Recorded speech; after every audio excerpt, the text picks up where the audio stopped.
tersangka ini berawal dari adanya keterangan ahli yang menyampaikan bahwa setelah melihat bukti-bukti dari CCTV yang ada, kemudian beliau amati, beliau pelajari, disitulah ditentukan bahwa perkara ini masuk malware access atau pembelaan yang tidak berimbang. Di sini kan yang jadi korban saya, jadi saya pada waktu keyakinannya ya atas dasar apa nanti suami saya dijadikan, jadi saya nggak mikir sampai kemungkinan dijadikan tersangka atau apa, itu nggak ada kepikiran pada waktu itu. Dalam hal ini, alhamdulillah kedua belah pihak setuju untuk dilakukan penyelesaiannya menggunakan restoratif justice, sudah saling setuju.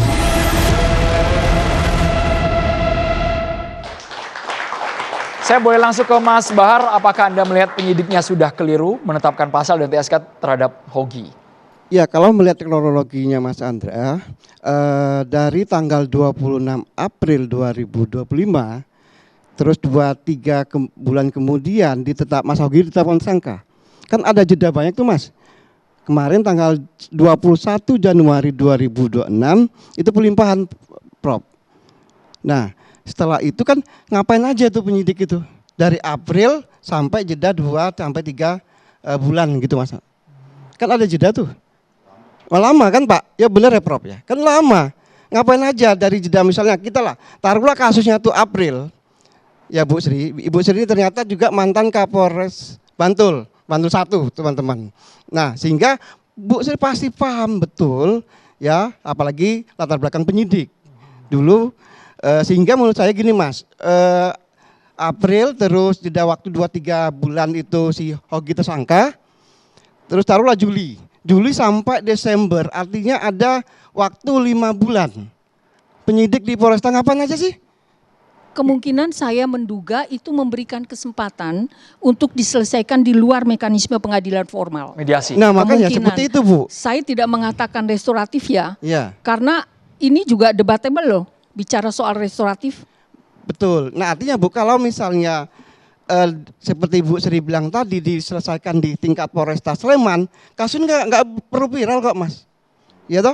Dugaan Mas apa Mas? Kenapa bisa alot banget? Nah itu seperti saya sepakat yang dibilang Bu Sri tadi, ada dalil tertentu ya. Ada dalil tertentu yang di sana adalah itu tadi Mas Andra bilang tadi ada sejumlah uang. Ya dugaan saya ya, menurut keyakinan saya, menurut istilah Mas Panji, tidak sekali ada dugaan ke sana sehingga ada gini Bu Sri. Kasus yang seperti ini kan kalau Bu Sri pernah menjabat sebagai Kapolres Bantul ya Bu ya. Ada kasus keliti Bu. Sama Mas Andre, tahun 2018 kasus yang hampir serupa Bang Reza terjadi di Jogja Sleman. Ada suami istri yang nabrak yang terduga itu keliti 2 remaja. Kenapa dia nabrak? Karena sebelumnya mobil pick up milik suami istri ini dipukul pakai stick. Sehingga suami ini secara emosi, nah ini pakar, saya kira teman-teman psikolog yang paham tahu ya. Ngejar itu 2 terduga keliti itu kejahatan jalanan Mas. Ya, yang dia bukan begal, tapi secara acak, secara random menyasar dan di hari jam-jam ganjil. Nah pada saat itu singkat saya daerah Segan, itu 2 terduga keliti itu pada saat itu meninggal dunia Bu Sri.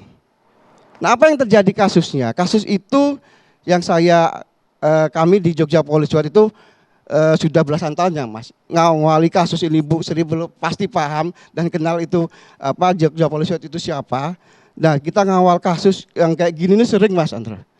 Ya seharusnya tidak perlu sampai ke pengadilan, Nah sehingga kasih ingat betul itu Mas Nur Irawan itu menjadi tersangka. Yaitu Desember 2018 Bu. Kalau Ibu pasti paham kasus keliti di Jogja itu seperti apa. Nah proses akhirnya persidangan Mas Andre. Mas Andro, proses persidangan Nur Irawan ini dituntut 2 tahun 6 bulan atau 2,5 tahun ya Pak Prof. Tapi dalam vonisnya majelis hakim berpendapat lain Bu. Dia divonis berapa Bu? 10 bulan Bu. Pasalnya sama Prof. Pasal 310 Undang-Undang Lalu Lintas ayat 4 itu. Karena kelalaian menyebabkan meninggalnya orang, meninggal dunia. Nah lagi-lagi kasus kayak gini ini kan sering terjadi Bu di Yogyakarta ya.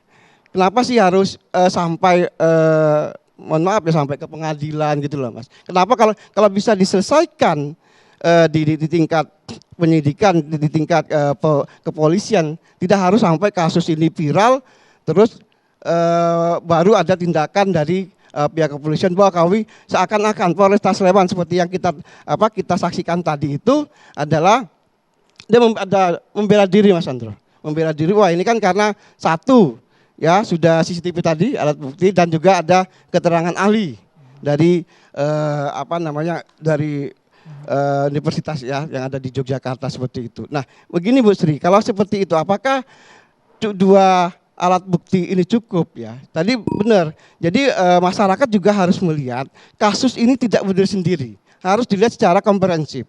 Ya ada sebab akibat. Kenapa Mas Hogi ya mengejar terduga, awalnya kan terduga artinya ditetapkan sebagai tersangka, namun kasusnya di SP3 karena kedua jambret ini meninggal dunia. Kenapa Mas Hogi? Mas Bahar ada apa Mas? Ya kalau itu tadi ya, ada perasaan orang, saya sebagai suami Mas ya, kalau saya tidak membayangkan ketika ada anggota polisi yang sama dialami oleh Mas Hogi ini, apakah didiamkan aja? Wah monggo silakan, saya ikhlas nih. Pasrah gitu toh. Masyarakat akan seperti itu nantinya kalau kasus ini seperti ini terus loh. Capek ya. Ya, seharusnya kan kemarin ribut-ribut nih Mas Andro ya. Polri di bawah kementerian tertentu, Polri di bawah presiden segala macam. Sebenarnya intinya bukan itu. Mau dibawa manapun ya. SDM-nya dulu deh dibenahi seperti itu. Oke, sebelum ke Bu Sri Suari, Mbak Devi di sikapi Mbak. Yang perlu kita pahami adalah kalau menurut hemat saya yang nanti saya ingin memohon pencerahan dari para pakar hukum dan praktisi hukum.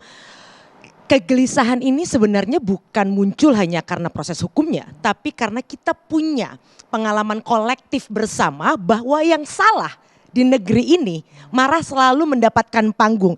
Ini sederhana, orang yang melawan arus malah berani marah. Orang yang menyerobot antrian bahkan bisa mendelikkan mata pada kita yang sudah ngantri lebih awal. Belum lagi orang yang datang terlambat itu dimaklumi bahkan ditunggu. Pertanyaan saya, ini metode sistem hukum apa yang sebenarnya diterbitkan di negeri ini? Dan kenapa itu kemudian terus menerus dijadikan kiblat hukum kita? Saya pribadi pernah merasakan di jalanan ketika hamil sedang menyetir kondisi hanya 20 km per jam ditabrak oleh motor yang kemudian ternyata itu anak kecil karena ketahuan tidak punya KTP, dia tidak pakai helm, lalu motornya mengambil jalan dan menabrak mobil saya, dianya kemudian patah. Yang terjadi orang tuanya justru menuntut agar saya mengganti rugi. Pertanyaan saya, tolong dijelaskan secara akademik, ini sistem hukum apa yang membenarkan orang-orang yang bersalah sehingga di negeri ini justru keburukan, kejahatan itu justru menjadi pemimpin di negeri ini. Straight to the point, Bu Sri Suari saya yakin gemas sekali untuk mengomentari, tapi saya boleh ke Pak Teguh Nasrullah dulu Pak.